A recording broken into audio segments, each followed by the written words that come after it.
Selamat berjumpa lagi kawan-kawan, para pemburu kisah.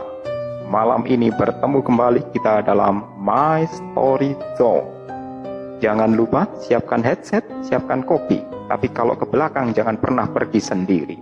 Oke, nantikan cerita kami. Assalamualaikum warahmatullahi wabarakatuh.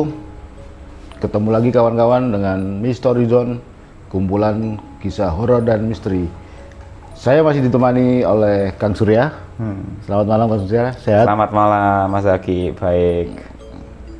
Nah, kali ini kita akan membawakan sebuah kisah kiriman dari seseorang yang dulu pernah berkontribusi mengirimkan cerita kepada kita, kepada teman-teman semua, yaitu Pak Lek Sunar. Pak Lek Sunar.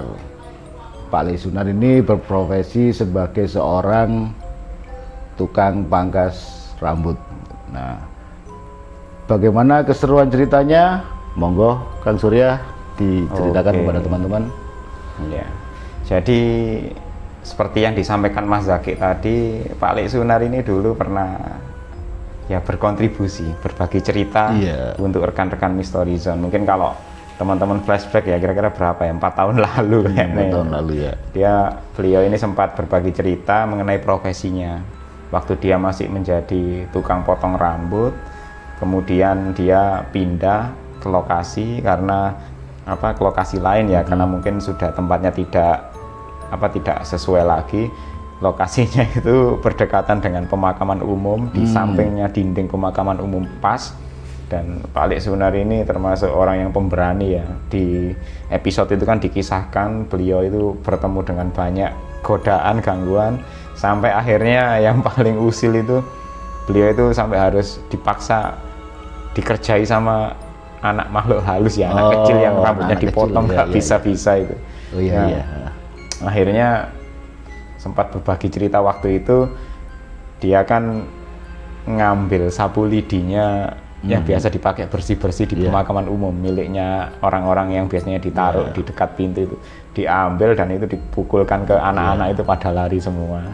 Dan itu masih berlanjut, kemarin juga beliau menyampaikan kisahnya yang nggak jauh beda katanya Mas Zaki. Jadi Pak Lek Sunar ini kan sudah mulai mengurangi aktivitas pangkas rambut, jadi dibantu oleh ponakannya.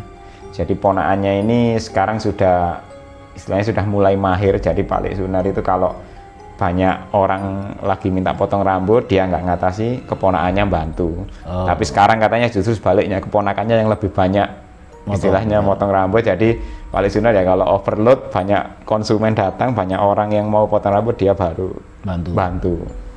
Karena ya usia sudah lanjut kan ya Pak Lek, dan juga gayanya anak zaman sekarang ini beda, ABG zaman sekarang kalau ingin potong rambut agak beda. Jadi Pak Lek Sunar nggak bisa ngimbangi katanya.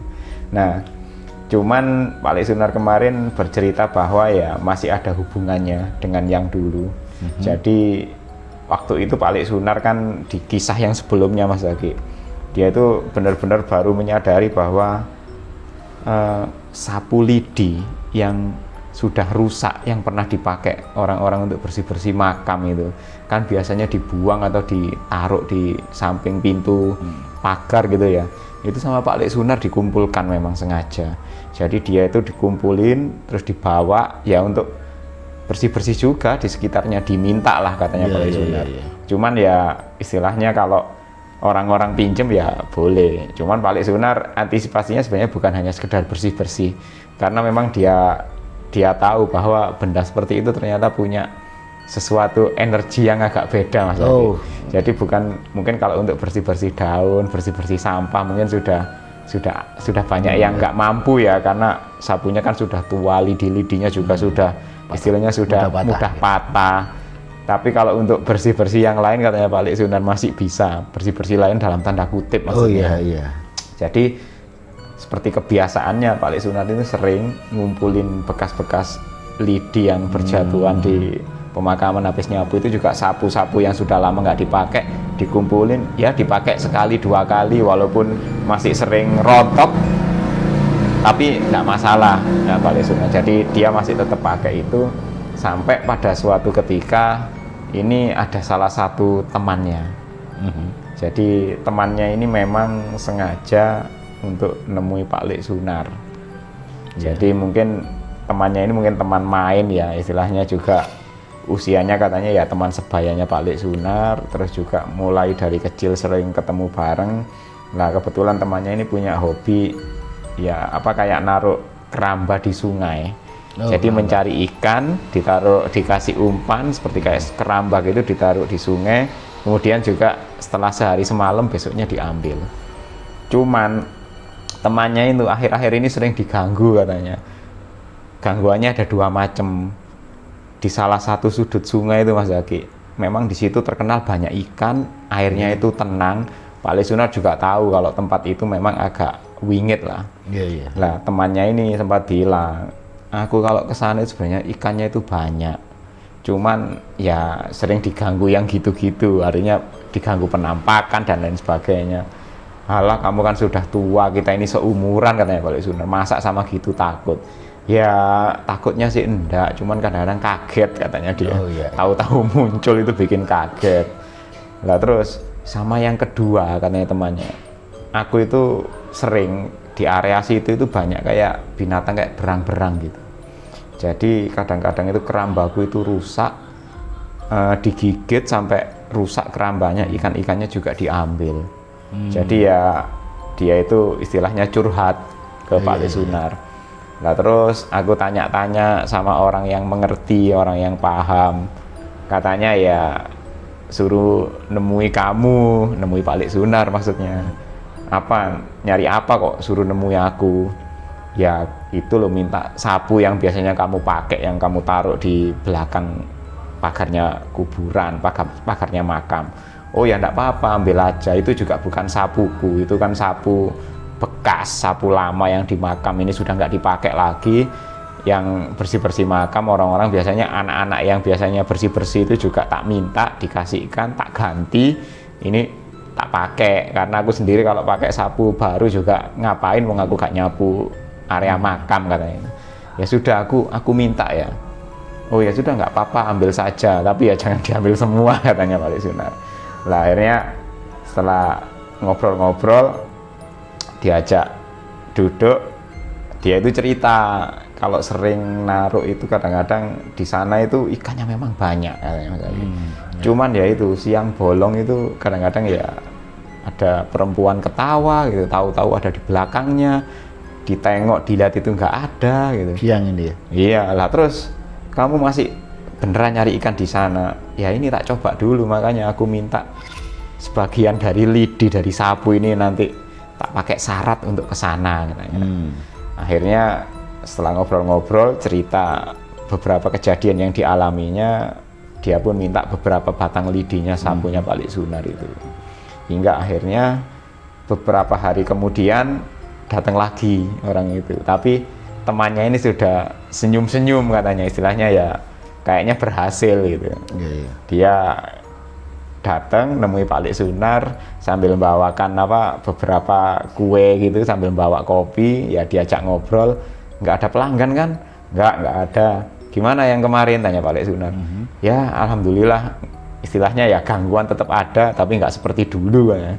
Ini tak bawakan kopi sama makanan, aku mau cerita, kata temannya gitu. Jadi temannya itu setelah minta lidi dari Pak Lek Sunar, ya dia itu balik lagi besoknya ke tempat dia biasa naruh keramba. Karena memang ya diberitahu oleh orang yang paham, katanya lidi itu istilahnya dipotong-potong sampai sepanjang satu hasta gini. Ya satu ini katanya Mas Aki. Dari situ nanti disuruh bikin kayak bersilang. Jadi disilangkan gitu, dimasukkan ke dalam karamba. Karambanya kan kecil-kecil katanya, seukuran ya nggak sampai 1 meter kok lebarnya. Jadi orang masih bisa naruh. Cuman katanya pesannya selain lidi itu tadi, dia itu juga disuruh untuk nyari benang. Nah benangnya itu ternyata dikasih sama orang yang ngasih petunjuk tadi. Terus ada kayak semacam ya entah rapalan doa atau apa katanya. Jadi 2 batang kayu tadi yang bentuknya silang itu tadi diikat Ngikatnya itu dari luar ke dalam nariknya katanya. Oh iya. Jadi dari luar ke dalam, cuman Pak Sunar nggak jelaskan istilahnya itu dari atas ke bawah atau dari bawah ke atas itu nggak tahu. Terus dari kiri ke kanan atau kanan ke kiri, yang penting mulainya itu katanya dari dalam. Dari dalam mutar keluar sampai kemudian dimasukkan ke karamba. Terus naruhnya itu posisinya harus bersilang. Jadi kayak mungkin ya posisinya itu seperti segitiga yang turun ke bawah sama segitiga yang naik ke atas katanya. Terus dalamnya disuruh ngisi batu supaya karambanya kalau kena air itu nggak sampai terguling. Oh iya. Nah itu pesannya seperti itu, ya nggak tahu entah apa yang dimaksud, karena memang setelah istilahnya ya diberi itu katanya ya binatang-binatang kayak yang biasanya ganggu hasil ikannya dia itu, yang mencuri terus yang gigiti kerambanya sampai rusak itu ya ada, tapi nggak pernah ganggu kerambanya. Dan katanya dia itu sempat nyoba, ada salah satu karamba itu yang nggak dikasih, tapi beneran hasilnya gagal katanya. Gagalnya itu bukan karena digigiti sama binatang itu, tapi hilang ke bawah arus katanya. Jadi nggak tahu apa memang binatang-binatang itu kalau setelah ada itu jadi kayaknya enggan atau gimana. Lah itu Pak Lesuna juga nggak paham, karena temannya ini sudah yakin bener kan, wah ternyata beneran nih setelah berdoa terus pakai syarat itu kayaknya ya aku kayaknya nggak ada gangguan lagi. Nah terus Pak Sunar nanya, lah terus itu yang biasanya kamu diganggu ketawa-ketawa itu gimana? Ya kalau itu sih beberapa lidinya itu katanya disuruh matah-matahin, dipatah-patahin itu sambil kayak disebar di jalan-jalan gitu ya, di sekitarnya itu. Malahan ya katanya kalau tahu gitu aku minta lebih banyak kemarin. Nggak kenapa? Ya biar tak sebar ke tempat yang pojok, kan di sana juga kayaknya tempatnya masih sepi dan masih ikannya kelihatannya banyak. Nah, makanya aku datang ke sini tuh mau minta lagi.